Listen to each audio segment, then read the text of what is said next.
হঠাৎ করে তোমাকে ছেড়ে আসিনি। তোমাকে ছেড়ে আসার আগে নিজেকে ভাবনার গোল টেবিলে বসিয়ে বোঝাতে হয়েছে অনেক কিছু। হুট করে ভালোবাসা যায়, কিন্তু হুট করে ছেড়ে আসা যায় না।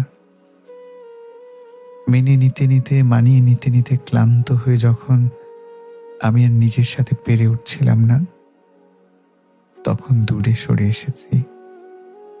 অভিযোগ করা বন্ধ করেছি, অভিমান করা বন্ধ করেছি, বন্ধ করেছি চোখ থেকে জল গড়িয়ে পড়া। তারপর অনেক দিন পর ঝাপসা চোখ মুছতে মুছতে সব ভুলে, সব ছেড়ে চলে এসেছি। তুমি একদিন উপলব্ধি করতে পারবা, কেউ একজন ছিল যে মাঝরাতে এসে জেগে আছো নক্ষত্রতে আমাদের মনের কথা বলতো।